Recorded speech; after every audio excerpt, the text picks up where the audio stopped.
Ho, ho, ho, all you sinners and sodomites. This is episode 12.5, the Christmas episode of Bible Stories for Atheists.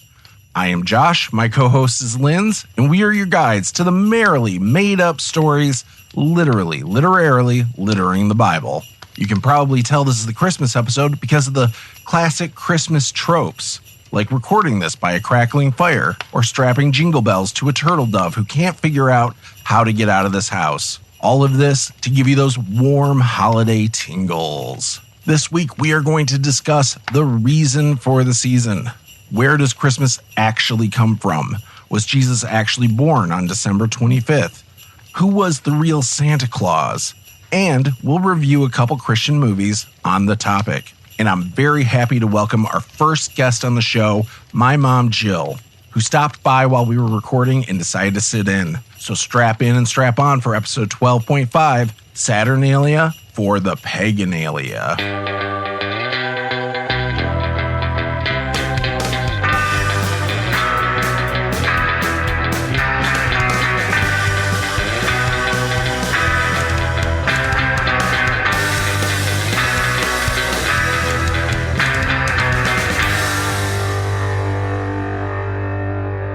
I guess we should kick it off by talking about our new favorite movie. Oh, God. That we watched the other day. I feel like... Why do I have to relive it? It's not fair. I think it's an important thing to recognize that this is what is getting sold to Christians, whether or not they believe it. Like, because there's plenty who don't. Sure. But there's a lot who do. Yeah. So we watched Saving Christmas by Kirk Cameron. That was a weird movie. You look like you have thoughts immediately. Weird is the wrong word. Okay. It's not a weird movie. The movie makes sense for what they were trying to do. Yeah. It's a bad movie. And I don't just mean that in subject matter. I mean, it's a bad movie. Like, it's filmed poorly. The writing was terrible. The writing is bad. They were trying to make it funny. It was 0% funny. Even in like a macabre sort of this is so bad it's good kind of way, it didn't work. They couldn't figure out a soundtrack that was contiguous. Like, they kept switching genres to try and make it like, I don't know, youthful. They were trying to find that like youthful market. There was this whole scene where like they were doing weird acid flashbacks to a guy dressed as, like, it was just, the whole thing was just bad. But on top of that, they weren't going after atheists or people who believed in something else other than Christmas. They were going after Christians who thought Christmas was blasphemous. Yeah, like they briefly mentioned a couple times the war on Christmas, and people trying to get people to tone down their Christmas time stuff, which I still have yet to see in the world. I mean, like, nobody actually, like, I don't have any problem with people celebrating Christmas, even in big ways and everything. I just don't think you're being very Christ-like, having these giant feasts and like giving crazy amounts of presents to each other and not like donating to charity. This movie explains all of that, Josh, on why getting presents is important and why Christmas trees are Christian and why Santa Claus should be part of your Christmas time celebration. Like, it goes, and the pathway from the Santa isn't Christian to why Santa should be included in Christianity is a winding one. And the Christmas tree one even more so. And then like we all get presents for Christmas because God made things. So therefore we need to give things and get things. Yeah, God made material. Therefore we should be materialistic. Yeah. Is basically the point of that. It's crazy. Also, because presents under a tree resemble a city skyline, which is heaven's skyline, or apparently. Bethlehem or it something. Really, it really was like scattershot, like just trying to throw a ton of different excuses for the big materialistic Christmas and seeing what stick, And Kirk Cameron's smug fucking face through the whole thing really pissed me off. The fact that he felt the need to intro and then voiceover and then wrap up the whole movie was very irritating and just makes you really understand that he thinks the people he's talking to are stupid. Yeah. I love that it started, like I even said, when it starts out with like 5 minutes of him mansplaining what the movie's going to be. It was awful. Yeah. And then he ties together the swaddling cloth that Jesus was wrapped in a cave, I guess, to the death shroud that he was wrapped in at death. And that's how things are connected somehow. But like, it was just, all of it just seemed very like you could, if you try hard enough, you can connect point A and point B. Right. No matter what. They look a lot at the nativity and stuff like that, but they take no time to like think about, okay, but why, like we covered in our episode, why is the story completely different in Matthew and not in Luke? And they're totally taking from both. Right. Willy-nilly without stopping to be like, wait a second. Well, not only are they why are you spending so much time trying to get Christians to be materialistic instead of like using that time and energy to dig into your own beliefs? Well, not only is he not like reaching into the Bible and being like, these are the different stories of the nativity and, here's what we believe. Right. As our very specific religious group, he's like, well, a manger is a feeding place, which Josh just learned the other day. Yeah, I did. That was surprising. I taught him. Yeah. I always thought the manger was the barn. It's a trough or a thing. So, but in this movie, you learn that, right? But it's a rock and a cave. Right. And according to Kirk. Yeah. So the caves aren't mentioned in Bibles. I guess he's just inferring that back in the day, that's where animals were kept a lot of times and they would be fed on these rock pillars that were in these caves. Right. But also, like, when you tie it back to, like, so, like, did the inn have a cave behind it where the animals were kept, or was it more likely, like, It was a lot of him filling in stuff that's not in the Bible. Right. Did you know that Christmas trees are supposed to represent crosses? And also, God made trees, so that's why we have Christmas trees. And the earth is his house, so he put the trees in his house. Right.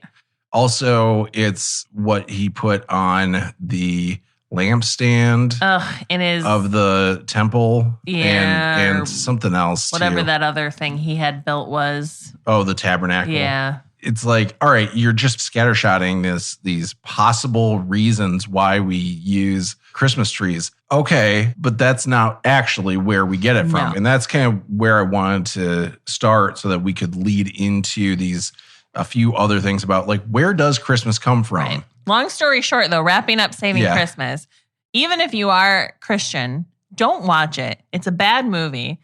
It's a bad movie. The guy that played his brother-in-law that was having this existential crisis is the Christian.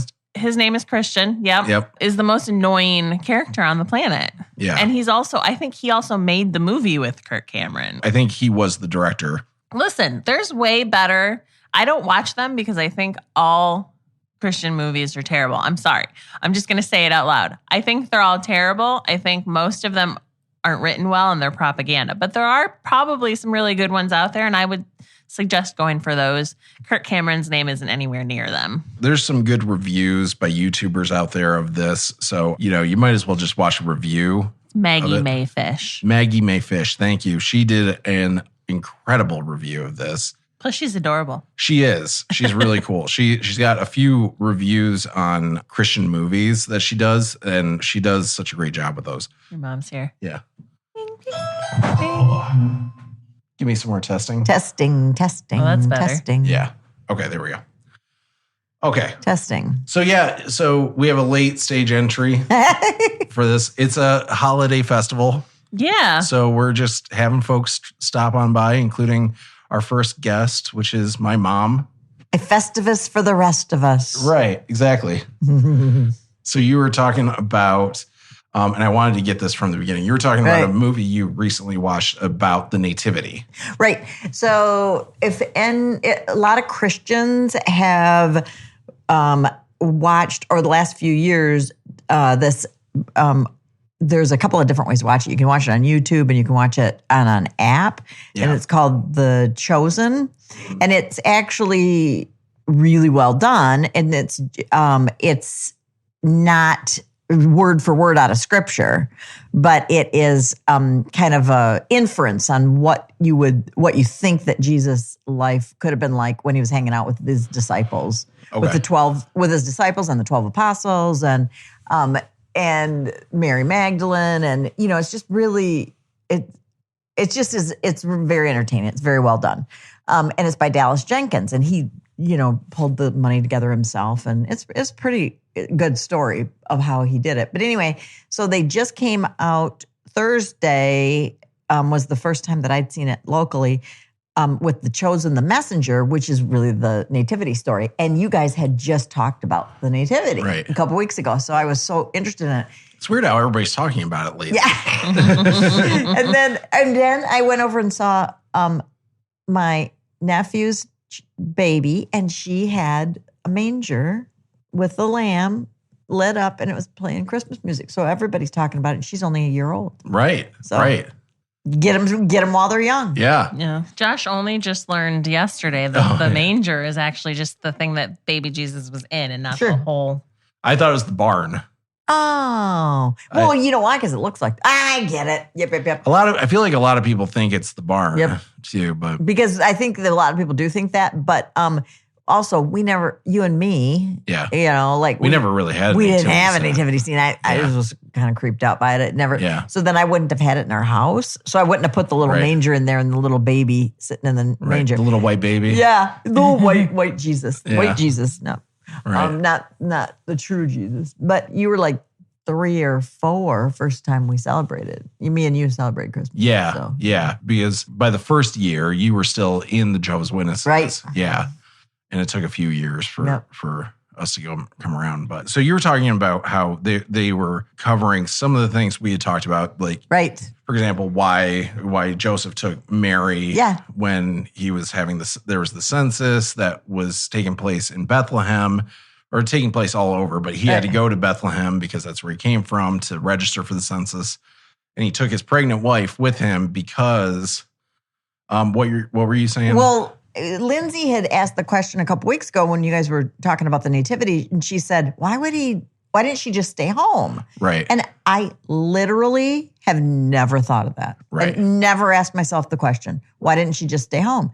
And in this movie, they show a depiction of Joseph and Mary talking, and Mary's saying to Joseph, how uncomfortable she is riding on the donkey and everything. She wanted to walk for a while. And Joseph says, you had to come with me because people would have noticed that you're pregnant. Right. So they were hiding the pregnancy, and they were referencing when they're having this conversation back and forth that the angel had appeared to both of them at different times. So what was the problem with them noticing the pregnancy? That in her village where she was from, or her town where she was Nazareth. from. It would have been Nazareth. That she would have been considered, you've studied way more than me recently, but that she would have, they would have said she was adulterous. So they weren't married yet, is what you're saying. No. No, they weren't married yet.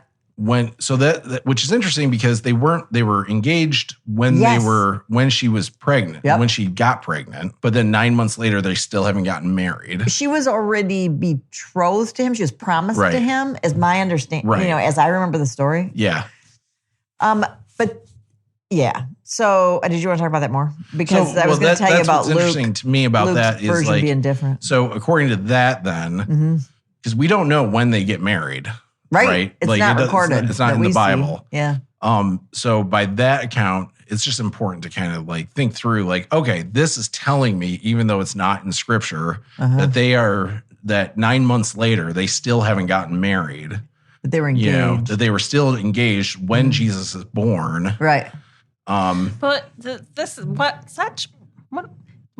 being a woman back then is terrible. So they weren't married. And she's only 14. Yeah. So she had to hide her pregnancy, but they still would have had to have gotten a divorce. Right. Joseph would have had to divorce her, even though they were only engaged. Yeah. But they can't bone. Right. No. Oh, no. Yeah. Being a man back then is terrible too then. Yeah. Yeah. Because if you have to go through all this rigmarole to like separate yourself from this woman, he can't bone her. Like, that's the thing. He can't bone her. It's not that he can't bone. Okay, you know. Well, no, because he wants. I mean, No, it seems shouldn't have. like that's back then. Like, you know, you could have concubines. Well, and you could have to be like, a man of means. Yeah. Joseph That's would right. just not appear. I'm to not me. saying he would have. But I thought it was interesting that they're sitting there having conversation as they're walking and driving as they're driving along to Bethlehem. Yep. And so it's kind of like the questions that people have had, they're filling in the blanks in this movie to say, you know, well, here's what the conversation could have been, but we really don't know. Right. But then, do people recognize that? That's the thing that bugs me about it. Do people recognize this is not in the Bible? If people watch The Chosen on the app, the movies on the app or on YouTube, it could become, I'm not saying it is at all. Every Christian that I've talked to says, we realize it's just it's a movie about, you know, but it could become lazy thinking where you could think, you know, I don't actually have to read it. Just the way I grew up was lazy thinking, where Jehovah's Witnesses tell you this is what you're going to believe. They just hand it to you. Yep, they hand it to you. You must accept it. Yeah. And so you train your brain not to ask these questions, which is, you know, I'm so proud of you that you got into the questioning phase. Mm-hmm. You know, that you started, you've worked really hard at trying to find truth. Right. Yeah. Well, truth for you. When your mom is a Christian and your dad is a Jehovah's Witness, you know, you end up becoming an atheist. That's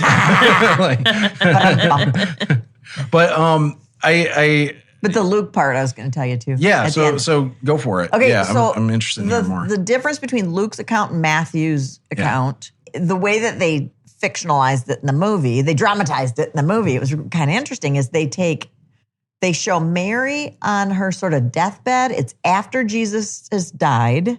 Okay. And the Christians are being persecuted, and some of them have already been killed, and Mary Magdalene comes to see Mary, the mother of Jesus, hidden in a cart to escape the Roman soldiers and stuff. So she's hidden. She goes to see her. Mary, Jesus' mother said, before I die, kind of thing, I want to make sure and tell you more of the story that I haven't told people, that I haven't written down, that I haven't told. Okay. And it was and then please go see Here's the Luke. sheet music.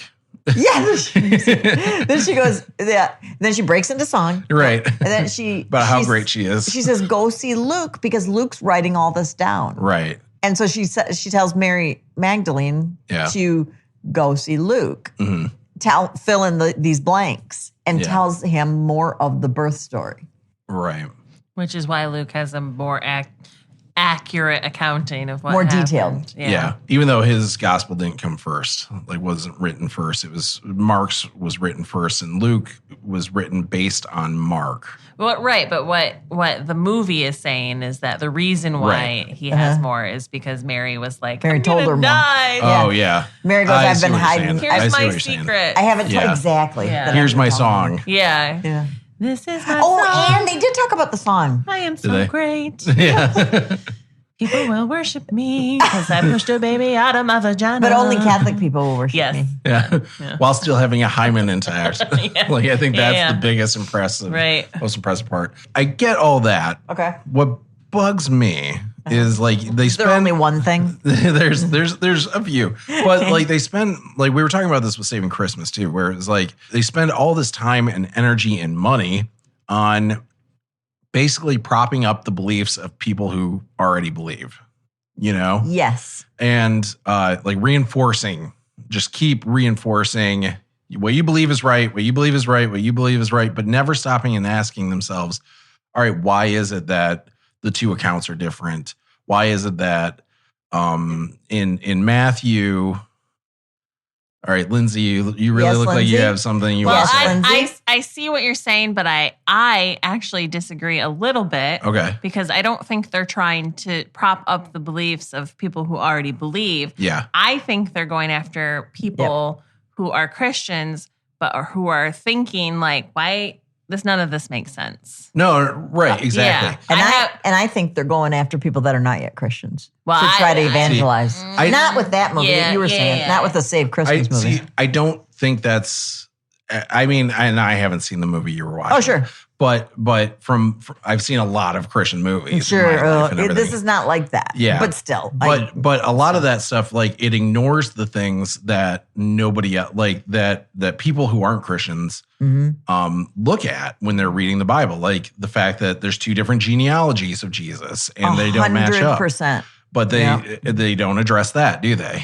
You know. It seems like I'm not sure, but yeah. that is like I'm be really straightforward with you. Since you've been digging in and listening, and I've been listening to this podcast, which I totally have enjoyed this. Yeah. But that's when I started questioning all those things about my own beliefs because I'm thinking, hey, I'm not working. I see how hard you research and you study.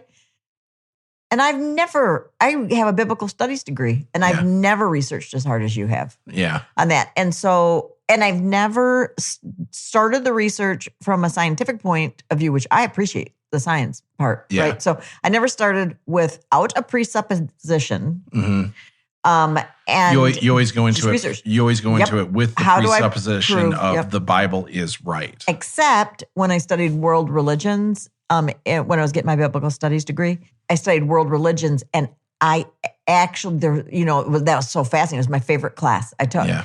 And I came to a lot more of an appreciation for the other religions and how there were similarities between Christianity and the others. But there was, they all had a story of the flood, like you were talking about before. Yep. So, but then it truly led me to the fact that Jesus is the Savior. Like I was able to process that myself without it wasn't building a case for that. Right. I actually came to believe it again. Oh yeah, that's why I believe that the Old Testament was written all to lead you to Jesus. Also, I was so interested in when we were talking about, you said, well, to me, would it make a difference to you if the virgin birth was not true? Right. Yeah. And I said, no. I mean, I've really thought about that a lot. No, you can't. At first you said it did. But no, maybe since then. It did. No, it does. That's what I mean. Yeah. Yeah. I do mean that it would change everything. Oh, okay. Yeah. So, but there's no way to prove it. Right. The virgin birth is completely a matter of faith at this point because we just have no way to prove it's true. Yeah. You either believe it or you don't believe it. Which and this kind of gets down to like the actual matter of what is faith and everything and what is the what is the best way, in my opinion. Yeah. But really, I do think there's something deeper to this of like deciding to believe in something. Like you need to recognize the fact that like, all right, I don't have necessarily a good reason to believe in this, but I'm choosing to. Right. You know what I mean? And when it comes to the virgin birth, you have to be able to recognize the fact there's two different stories about it. We don't actually know, did they go to Egypt or not? Was Herod trying to kill him or not? Because, Luke's account doesn't talk anything about that. That doesn't mean it didn't happen. But doesn't mean it didn't happen. Did you look at other accounts that were not in the Bible to see if oh, yeah, you did, didn't you? No. To see if Herod was killing babies? Oh, yeah. There was no accounting of... Josephus was the Jewish historian from back then. And he did recount a bunch of stuff that Herod did that was horrible. Never once did he order the killing of babies, like the mass killing of babies, like they said there. So yeah, like as far as we can tell. And then you were saying we didn't see a time when there was a whole bunch of where there was a genocide that happened that was recorded. As far like there's no the Bible is literally the only place where this is talked about, and it's only in one book, one of the Gospels that you can find. Yeah, one of the Gospels that's of the four that made it into the canon, That's the interesting thing is like, all right, if that is what happened, why wouldn't Luke have put it in there? Like that is really significant information that Luke could have put in there. He put a ton of information in there, like about, people's John names. the Baptist and everything and all the songs and everything. And like, but nothing about this stuff. I wish more Christians were coming into it, like recognizing, all right, there's two different accounts for this. Yeah. We don't know what actually happened. Yeah. I'm going to choose to believe that something happened and accept the fact that I don't actually know what was going on back then. But I get why people don't believe in it. But see, if Jesus wasn't born of a virgin, right, then he's not the Savior. There's no way. Right. If he is not the Son of God, then there's no reason to listen to the words that he says in red letters in the New Testament any more than you listen to Muhammad or. Why is being born from a virgin actually the thing? Because he's the only one that because he's God and human together, Mary and God the Father, then that's the only way that he can cover the sins of the world. That he could it's the only way he can hang the fruit back on the tree, Josh. Right. Yeah. That was Kirk Cameron. So Christmas trees. He did not. Christmas trees are crosses. And since Adam took the fruit off the tree of good and evil and ate it, Jesus being crucified was putting the fruit back on the tree. Yeah, it's because it went into his body. So the only way he could put the fruit back. Listen, I'm not even religious or believe in any of this stuff, and I find that offensive from a Christian point of view. I know, it's really bad. It's really bad. Come on. It's really bad. Where did he cough that up? He pulled it right out of his ass. Right out of his ass. It's an hour. It's an hour and 19 minutes because it's that fucking short. It's an hour and 19 minutes of him just scattershotting excuses. Has he lost his mind? I think maybe he has sponsored COVID. By Liberty University. They'll tell you right there. Yeah, they make. Look at all he's this making shit that money. Liberty's done lately. Yeah, you're saying though that the only way Jesus could save everybody from all their sins is if he was born of a virgin, though. And what I don't understand is who's making that rule up? Yeah, good question. That is a good question. Now I can tell you what I think, but that doesn't mean that's what the Bible says. It's the only way to prove that it's not Joseph, somebody else's baby. Right, that's exactly it. It's literally the only reason why it's a virgin. Why does the Savior of the world need to be born of a virgin? No, because it doesn't. It's just literally historically the only way that people would believe that it's not just some fucking dude's baby. Right, because they couldn't. They didn't have DNA tests, so they couldn't prove that he wasn't Joseph's. But literally, I'm saying if the nativity story isn't true, he just had a mom and dad, right? Yeah. There's no question of Joseph was just the dad, right? They just had sex and had a baby. Okay. But God made this baby special, right? Yeah. Why not? Oh. Because then he wouldn't be perfect. He wouldn't. Why not? Because he's not. Because he wouldn't be.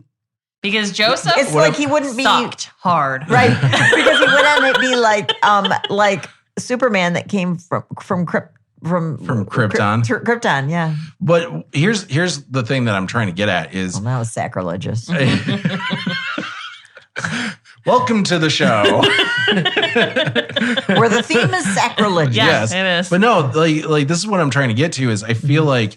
And I'm not trying to be mean when I say this. You go for it, buddy. I feel like you've got some programming telling you that. Yeah, I agree. That Jesus needs to be born of a virgin in order to be to be special. Special, perfect. But even still, why?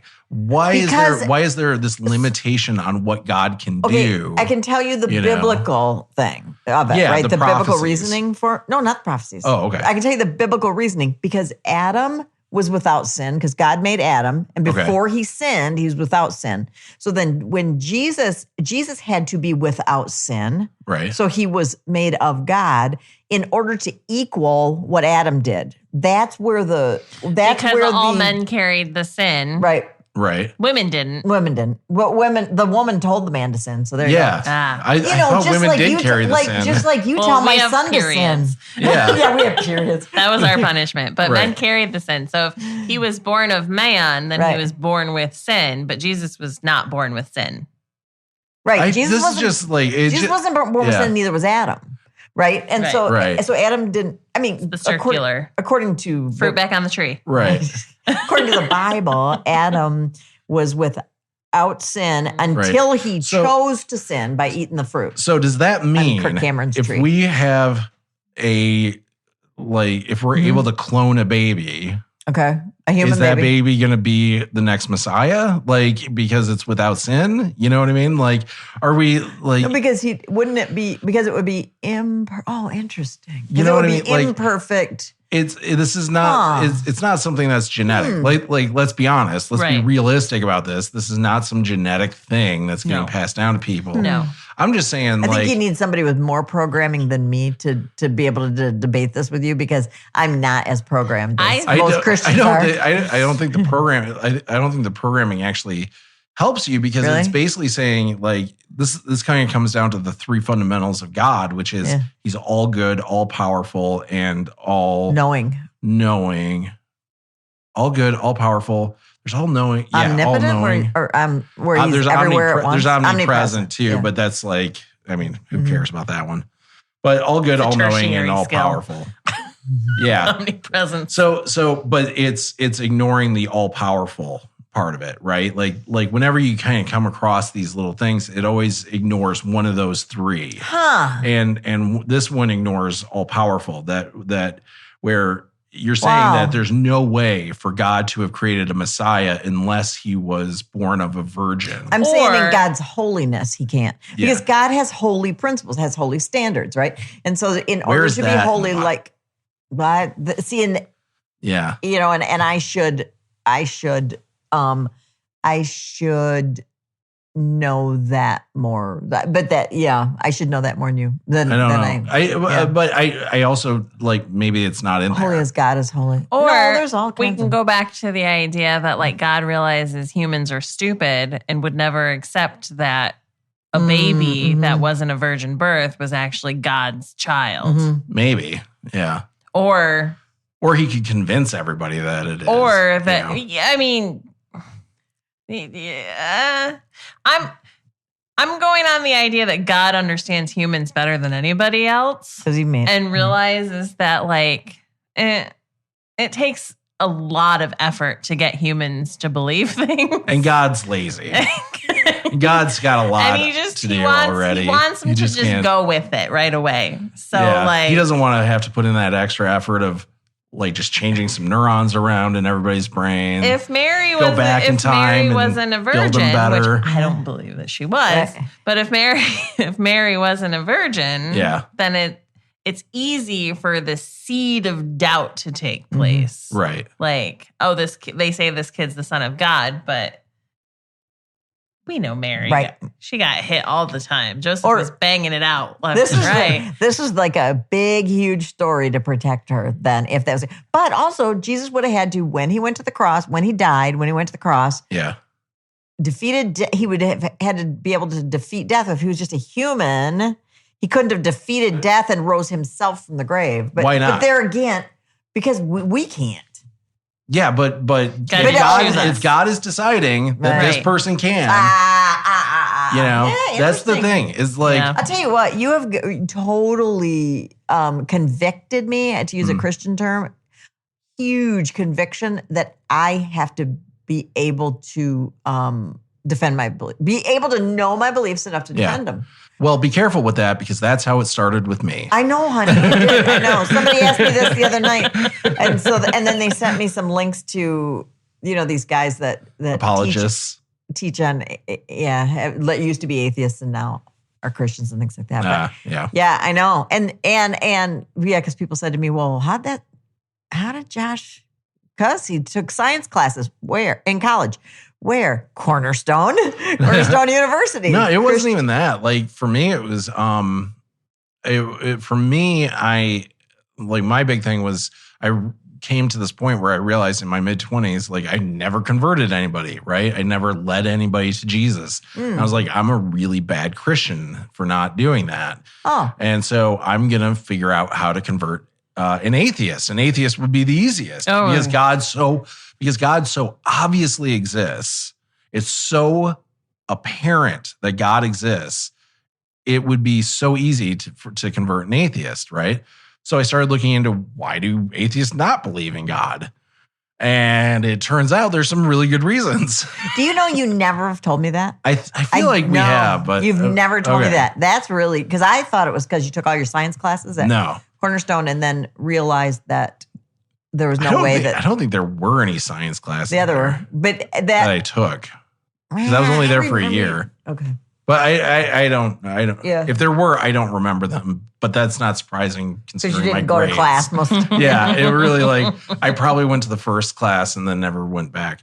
Sorry, I know you paid for that. Oh yeah, I just finished paying for it. Yeah. No. For me, the big thing was figuring out why atheists believed what they believed, and it just led to watching YouTube videos and reading articles and stuff like that on all right, if God heals people, why doesn't he ever heal anybody who has an amputated limb? Doesn't matter how much you believe, doesn't matter what religion you are, you will never get healed from an amputated limb. There's never been a single case of it. And it's yeah, why is God limited in that way? Why is God only able to heal you from things you can't really see? Like cancer and stuff like that, stuff that can go into remission and things like that. Unless, of course, you take a vitamin supplement that we advertised on our show a few episodes ago. Oh, yeah. But,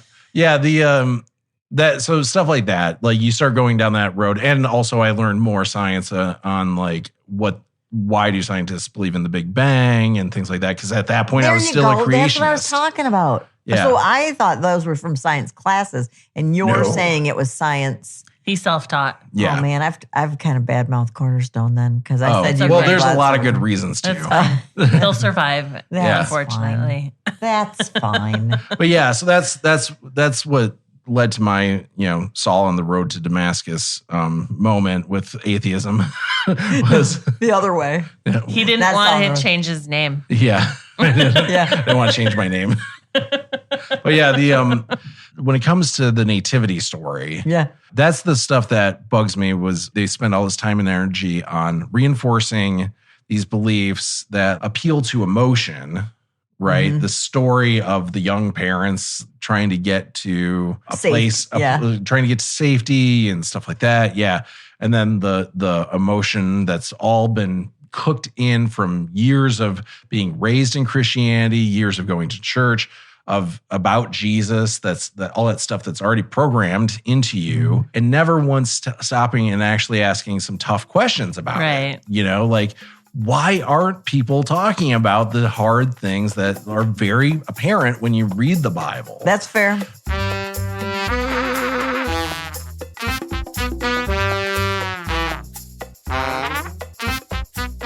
Linz, I am so sick of all of our streaming services. Don't I know it? There's nothing for simple people of faith to watch when we're not at church. That's why I deleted all our accounts and canceled the credit cards we used to sign up for them. You canceled our credit cards? We're switching to Dumby. That's with an I, the new streaming service for people like us. Tell them about all the content on Dumby. There's literally some content, like my latest favorite. Kirk Cameron stars in the family sitcom Rowing Strains. Rowing Strains? So he's like a rowing coach? Nope.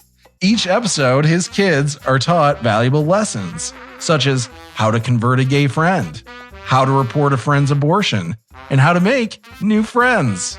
Well, I binged all 4.5 episodes of Jesus is My Jury, a legal drama series starring Kevin Sorbo. Kevin Sorbo? I think you mean Hercules. Oh, Josh, no one knows what that means anymore. In each episode, he takes on groundbreaking and prevalent legal cases, such as saving a public school teacher from getting the death sentence for having a Bible under their bed at home. Or in the next episode, fighting frivolous lawsuits preventing the courts from giving the death sentence to anyone they see fit. And get thee behind me, MCU.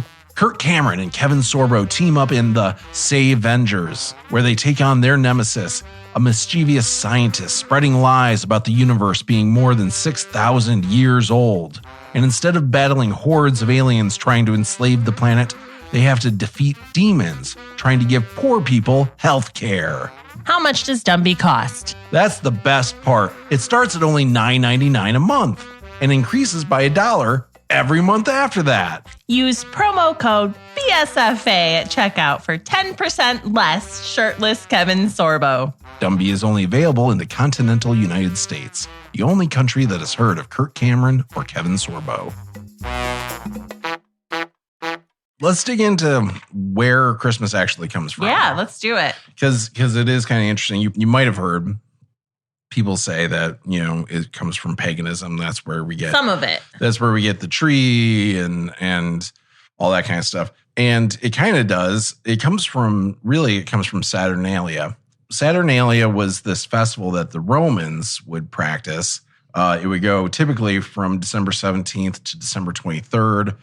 Different emperors changed those dates sometimes, but it was always right around that time. And what it was doing was celebrating the age of Saturn, which was this mythical age that was like a utopian age that existed when there was no kings or anything like that, and people were just happy and everything was great, Sure, yeah. Yeah, but kind of a cool idea, right? Like this utopian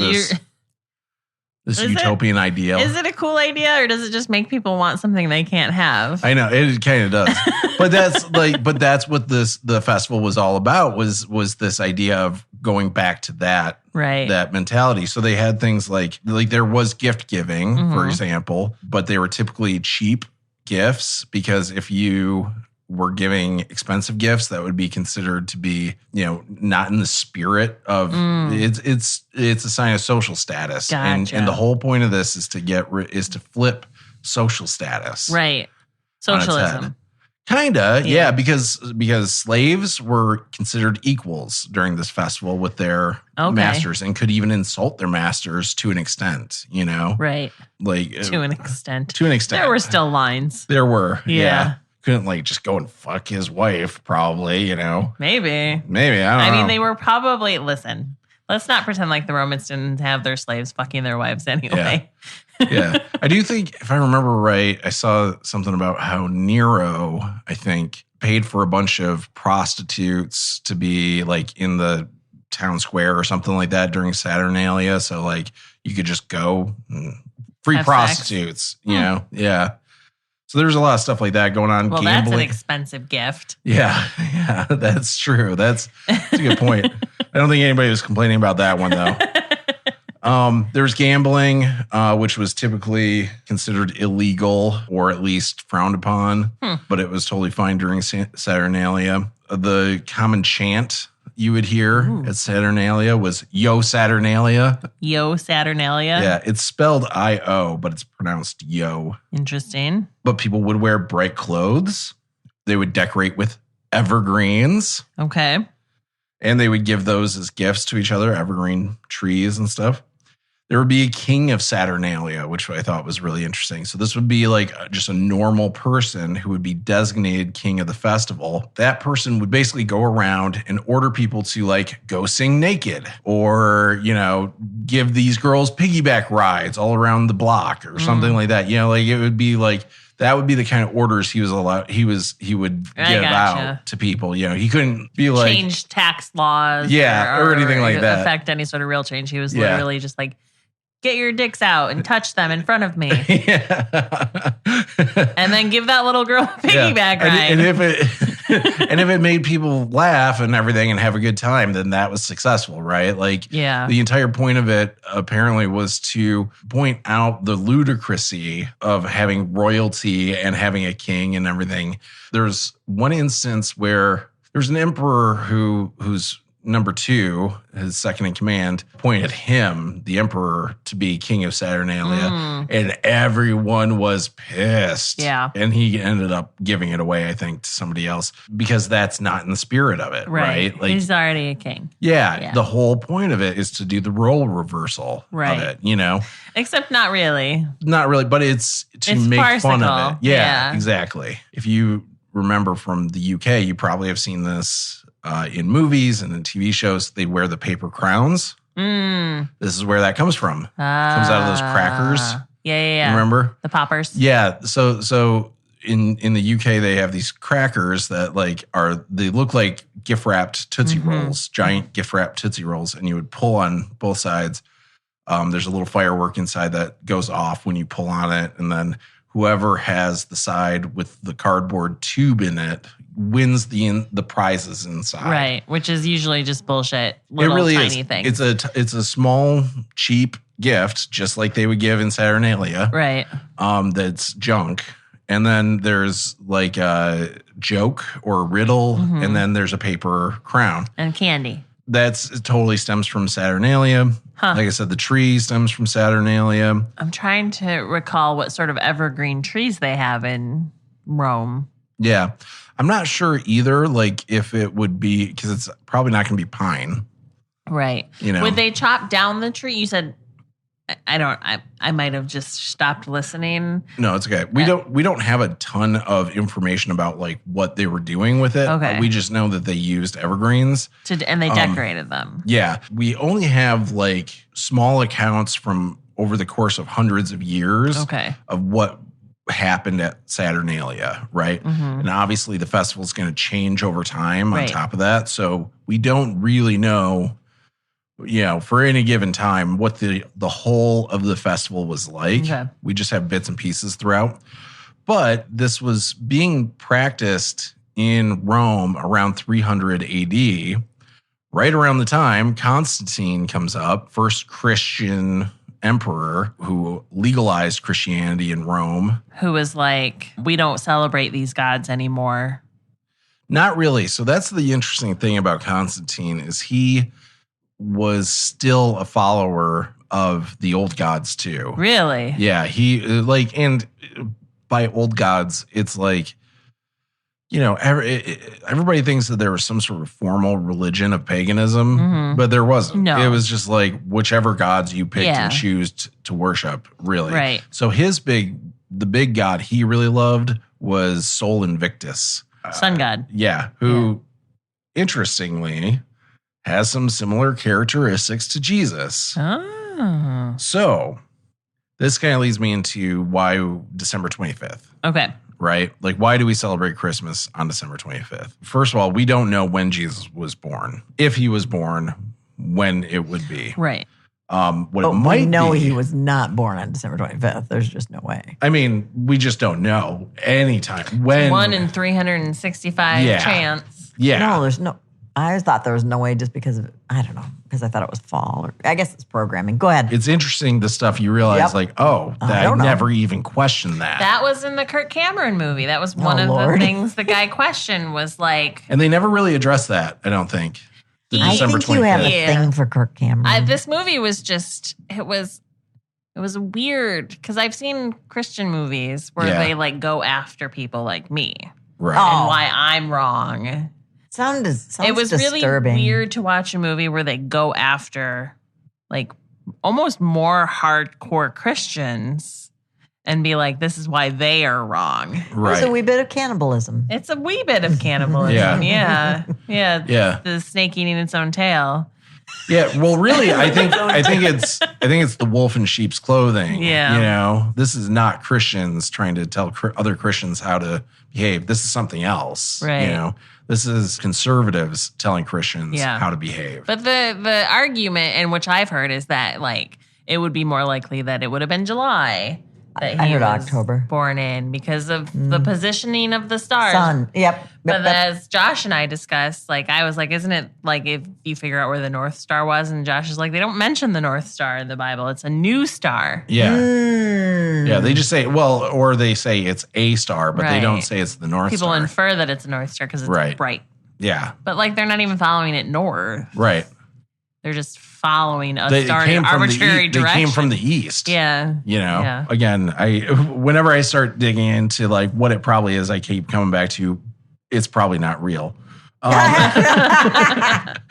Jesus's death was around Passover, right? Mm-hmm. Like that's when I think that was the Last Supper was a feast of the Passover. Yeah, Jesus' death is easier to calculate. Right. Because, Yeah. So they landed on March 25th for that. Apparently somebody did at some point. Because it was a Passover in that year. But it would have been when there was a full moon.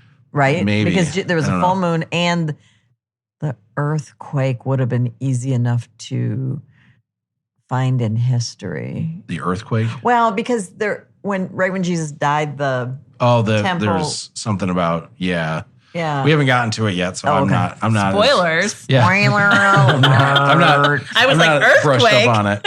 Anyway, my point is they landed on, it was December 25th. Okay, I'm sorry, March 25th that he died. Yeah. And they decided out of somewhere that he must have died the same day he was conceived.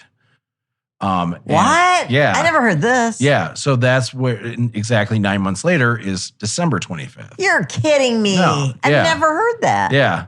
And So- who was they? That's the question. Oh, I it's see. like it would have Okay. been early priests, Oh, right? okay. Like who would have come up with this. Let's unpack that a little bit. First of all, most women aren't giving birth exactly 9 months from the point of conception. They're not clocks. Also, women are not clocks. No, and unless you like are keeping track of your sex schedule, like I mean, Mary would have had it a little different because she probably had like a day where God was like, "Pew pew, Yeah. you're pregnant." But also, like, if you're pregnant through immaculate conception, like one can assume that maybe your pregnancy isn't going to be normal either. Maybe she was pregnant for like 3 months. Yeah. You know, and then a full-grown Jesus popped out of her vagina.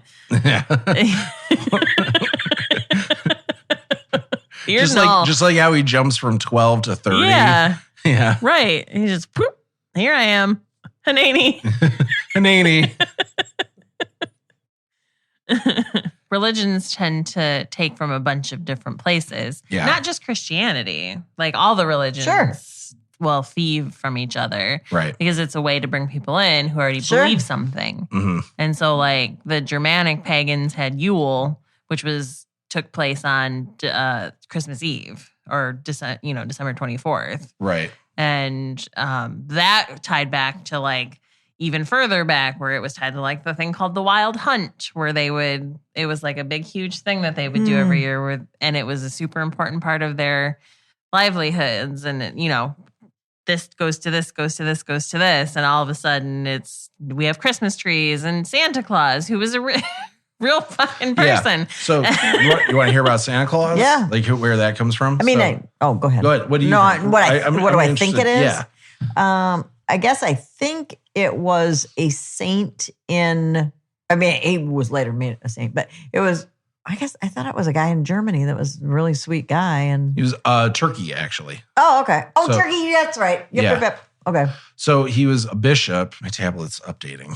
Well, And that's where I had the information. odd. So let me pull this up. There was something going on in the church where there was a subset of the church bishops and stuff who were trying to negate Jesus. So this actually, this is important because this is kind of tying into the Nicene Creed, actually. It is? Yeah, because this is the entire point of the Nicene Creed is what you were talking about when it comes to if Jesus wasn't born of a virgin, then he's not God, right? So they got together and decided, here's our central belief. Yeah. That's the Nicene Creed. So before that, though, Saint Nicholas. there were plenty of Christians out there who did not think Jesus was God. Because remember, Mark, the first gospel that we have of the 4 gospels, doesn't have the virgin birth in it. Right. So there were a lot of Christians out there who probably didn't think that he was born of a virgin or anything. There's only one instance in the gospels where Jesus says he is God.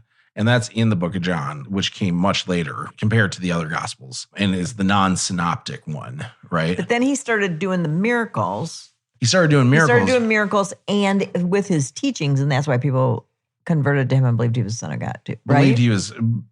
Some people believed he was God. Some people believed he was just somebody that God gave abilities to, like God a prophet. chose. You know, maybe he was a prophet. Maybe he was something else. Like, really, why put it in a box of saying this is exactly what he is, right?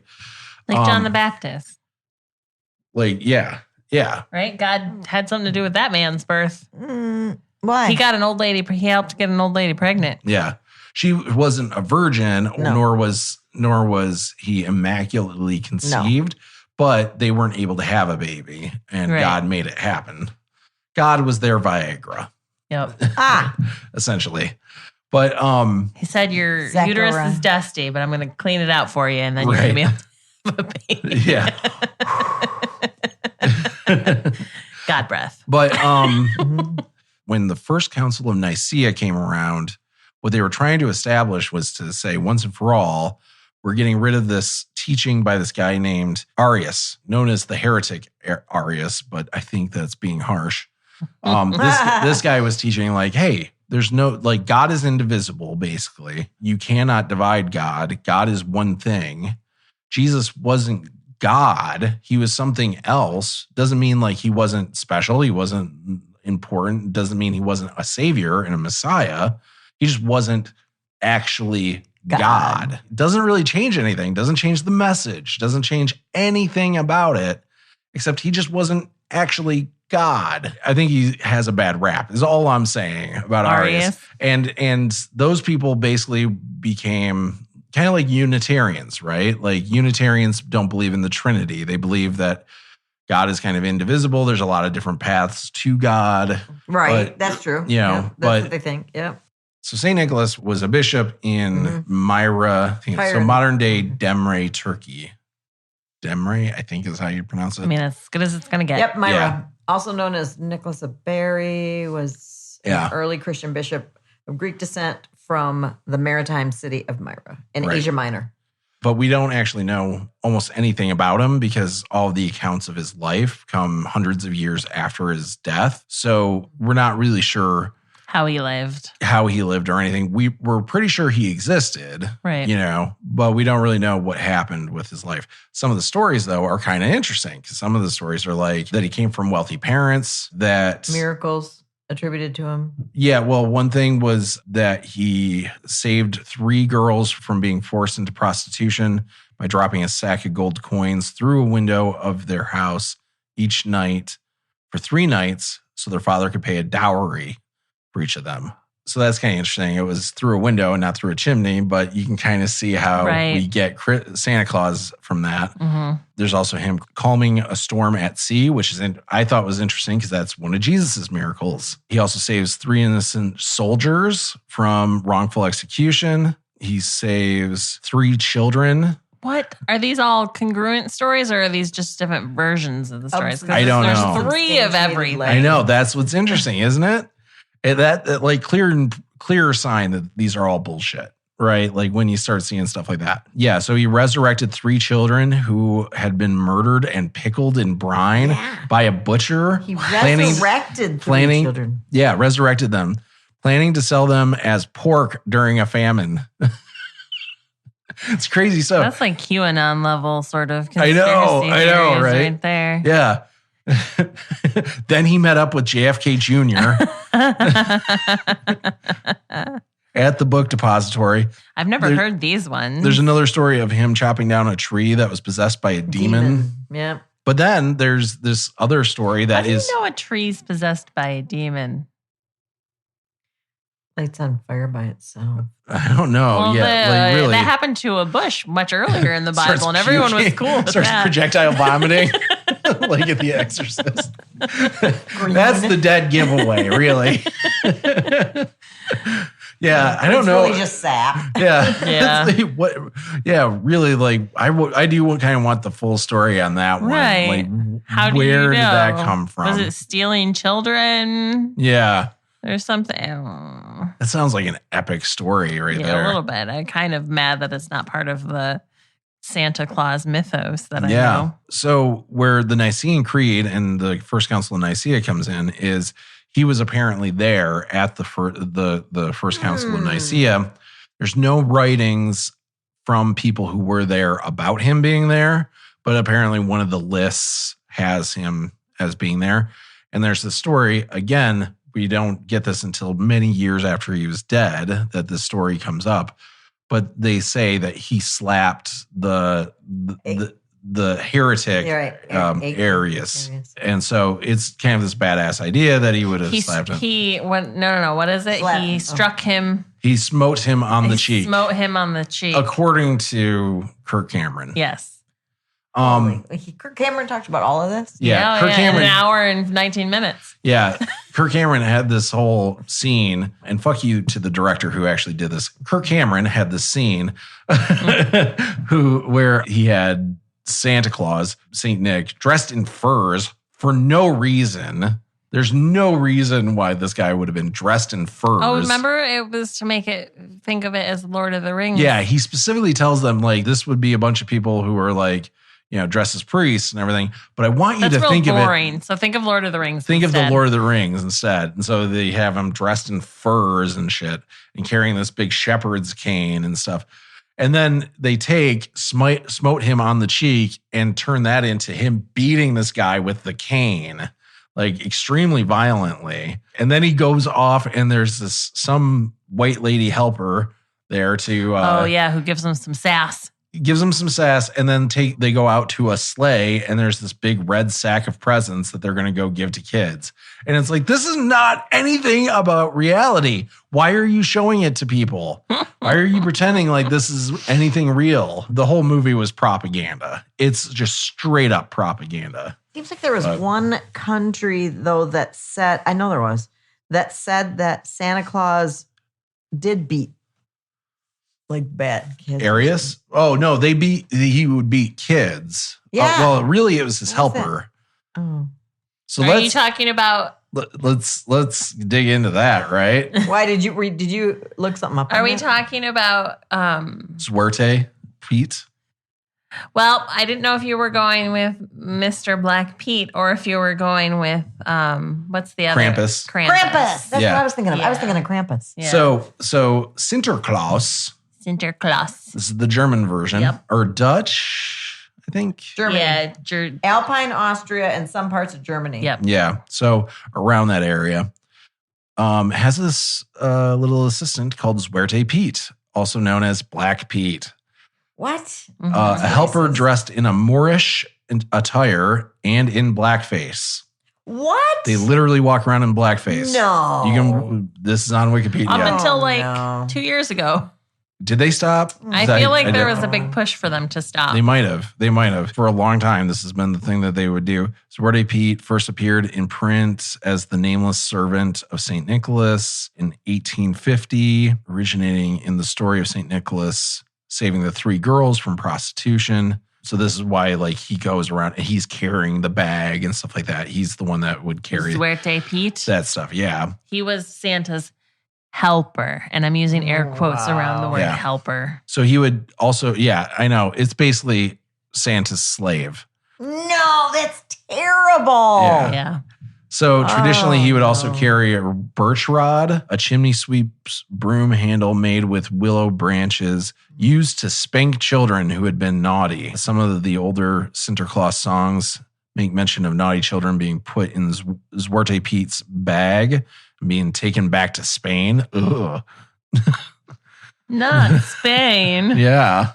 Like, I think choosing between Germany and Spain, I would probably go with Spain. Like, Right. it does sound like it would just be better. This quality can be found in other champions of St. Nicholas, such as Krampus or Pierre Fouettard.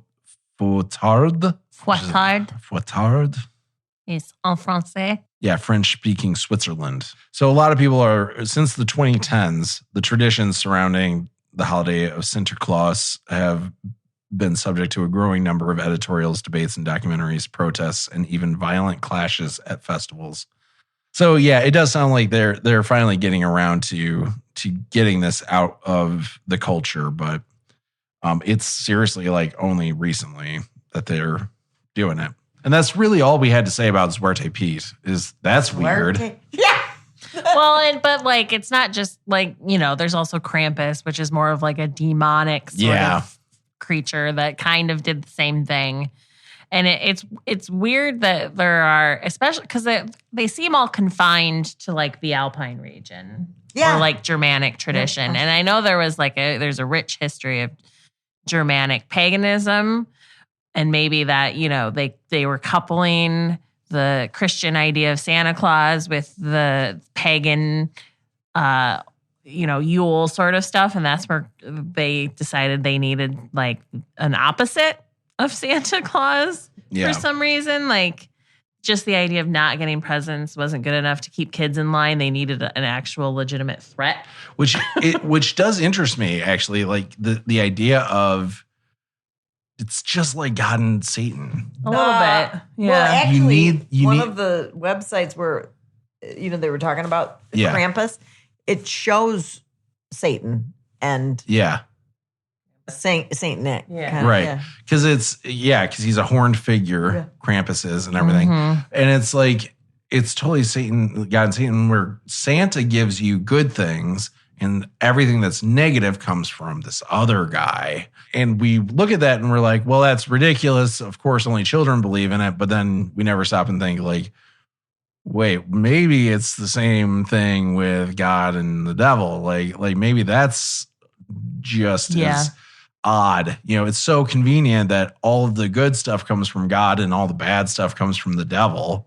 Well, You know? even in the Bible, historically, that was not the case. Right. The Bible Back barely when- mentions Satan. Well, but even like in the Old Testament, God was very like, a lot of the I'll bad kill stuff. you. A lot of bad stuff came Motherfucker, I'll from kill God. you. Yeah. Yeah. And at some point, they decided they wanted God not to have that role. Right. They just wanted him to be the good guy. So Yeah. then Satan is a convenient way to like pass off the stuff that Old Testament God was perfectly okay with like doing himself. Right. I'll order genocides. Yeah. I don't know. If you believe that he lets people go to hell, He lets people go to hell. Yeah. or that he even created hell, then you're still saying it was a Right. bad God. Yeah. Right. That he did bad things. Yeah. Yeah. Yeah. That's the thing is he is the one ultimately who created all the rules that he needs to save us from. Right. I don't know. I guess the whole point of this Wow. episode was that at the end of the day, like, hey, man, celebrate Christmas the way you want to. Yeah. There's no war on Christmas. No. Like Right. we're totally fine with people celebrating Christmas however you Yeah. want to. Just don't be pissed at us for saying happy holidays. Right. I want to Yeah. celebrate all of them. I like parties. Yeah. And if you are a Christian, I don't think personally, based on my understanding of Jesus, that he really would have wanted you to buy a shitload of presents without like also helping out some people who are Right. legitimately in need. Yeah. That was one thing that bugged. That's what Boxing Day is for. I guess so. We yeah. don't celebrate it here in the United States. No, because that's socialism. But that's one thing. Like in Saving Christmas, it comes up like the idea of materialism and shouldn't we just be donating to charities?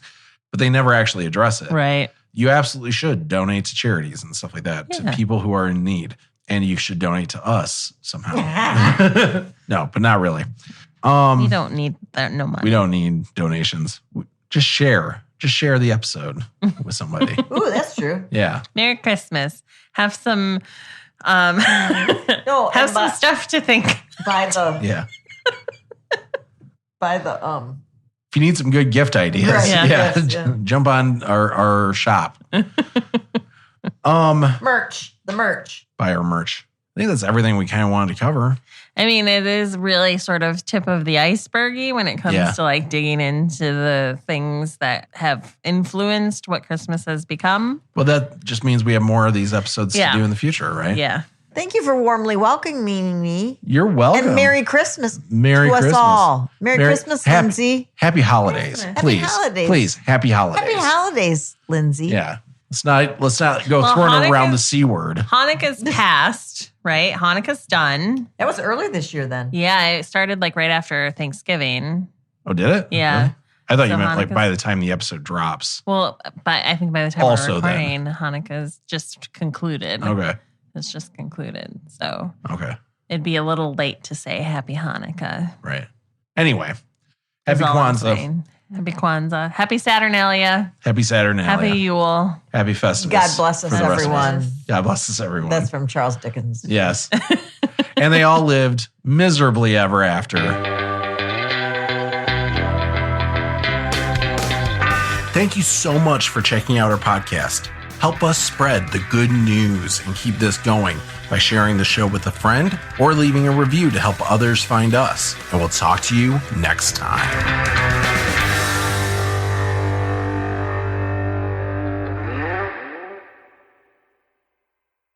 the origins of Christmas. The reason for the season. The reason for the season.